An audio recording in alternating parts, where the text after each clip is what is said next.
MA final political science 7th B paper international law के students, unit 3 का आज का हमारा टॉपिक है राजनयिक प्रतिनिधियों के कार्य।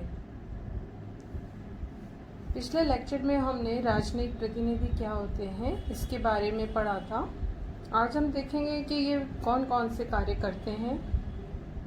राजनयिक प्रतिनिधियों के द्वारा कई प्रकार के कार्य संपन्न किए जाते हैं। इनका कार्यों का निर्धारण उस देश के राष्ट्रीय कानून से संबंधित होता है जिस देश के ये होते हैं।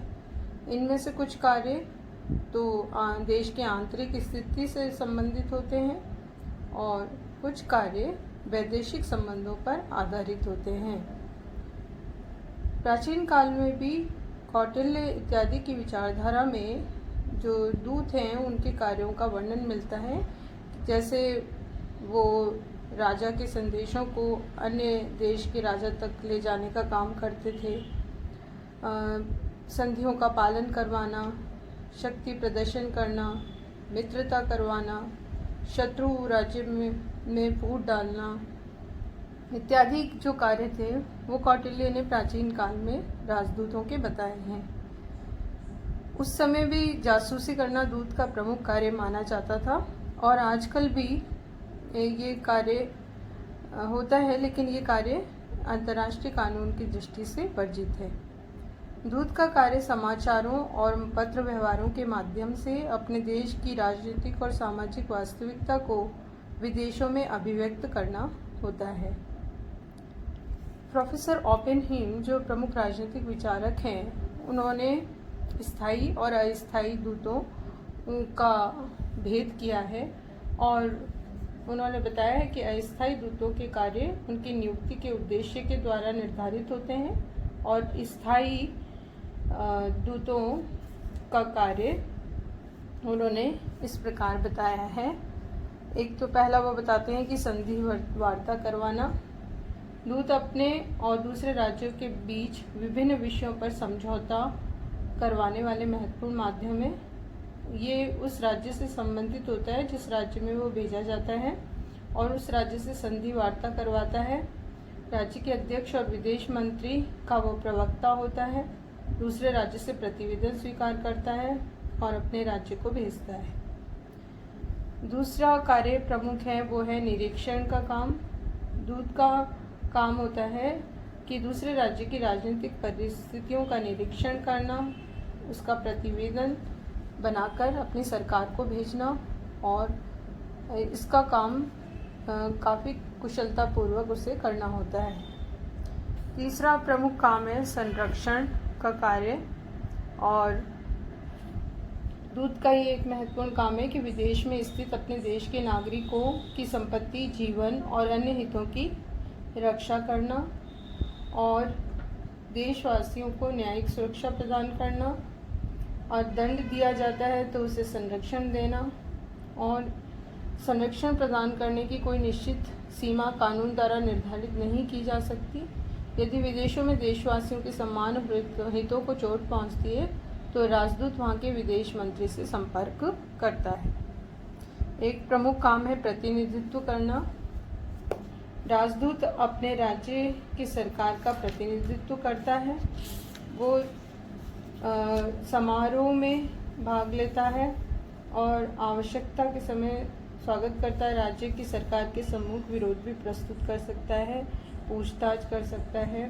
राज्य की सरकार की नीतियों को वह उस सरकार के सम्मुख रख सकता है।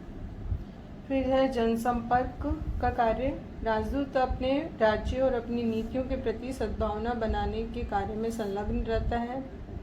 वह प्रचार और जनसंपर्क के कार्य करता है, सार्वजनिक जो भाषण है वो देता है, विदेशी सहायता से चलने वाली परियोजना की देखरेख करता है। इसके साथ ही एक और महत्वपूर्ण काम है प्रशासनिक कार्य।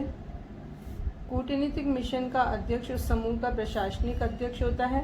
यदि मिशन का आकार बड़ा है तो उसे मिशन संबंधी समस्त व्यवस्थाएं प्रभावकारी ढंग से करनी होती हैं। राजदूत स्वयं व्यक्तिगत रूप से दूतावास के प्रशासन के लिए बताया गया है वो है विदेशों में अपने राज्य का प्रतिनिधित्व करना। दूसरा, अंतर्राष्ट्रीय कानून के अनुसार अपने राज्य के नागरिकों के हितों की रक्षा करना। तीसरा, अन्य राज्यों से विविध विषयों पर वार्ता करना। और चौथा, अन्य राज्यों की परिस्थितियों की जानकारी प्राप्त करना और अपने देश को उसकी सूचना और प्रतिवेदन भेजना। और पांचवा प्रमुख काम इसमें बताया गया है स्वदेश और ग्रहणकर्ता राज्य के बीच आर्थिक, सांस्कृतिक, वैज्ञानिक इत्यादि क्षेत्र में मैत्रीपूर्ण संबंधों की स्थापना करना। इस प्रकार वियना जो अभी समय है उसके द्वारा भी विभिन्न ये कार्य राजनयिक प्रतिनिधियों के बताए गए हैं। इस प्रकार ये स्पष्ट कर सकते हैं कि राजदूत अपने देश और उस प्रदेश में अपने देशवासियों के हितों का संरक्षक है। उसका कर्तव्य है कि दोनों देशों के संबंधों को प्रभावित करने वाले और अपने देश के हित संबंधी प्रत्येक विषय पर अपनी सरकार के दृष्टिकोण रखना, नीति स्पष्ट करना, उद्देश्य स्पष्ट करना, व्याख्या करना और आवश्यकता होने पर उसकी नियुक्ति भी वहाँ की जा सकती है। ये राजदूत अपने देश के विदेश मंत्री और अधिकारियों से संपर्क बनाए रखता है और उसके कई कर्तव्य इस दौरान रहते हैं कि उनके साथ कोई अन्याय होने पर सहायता करना, जन्म मृत्यु का पंजीकरण करना, देशवासियों के लिए पासपोर्ट देना, पासपोर्ट की अंतिम तिथि बढ़ाना और अपने देश के भागे हुए अपराधियों के प्रत्यर्पण के लिए आवश्यक कार्रवाई करना। इसलिए राजनयिक प्रतिनिधियों को स्थानीय राजनीति या स्थापित सरकार के विरुद्ध किसी षड्यंत्र में भाग नहीं लेना चाहिए और न ही स्थानीय सरकार की नीतियों और कार्यों की आलोचना करनी चाहिए, अन्यथा स्थानीय सरकार उसे अस्वीकार घोषित करके वापस बुलाने का भी कार्य कर सकती है। तो ये हमने आज देखा राजनयिक प्रतिनिधियों के विभिन्न कार्य।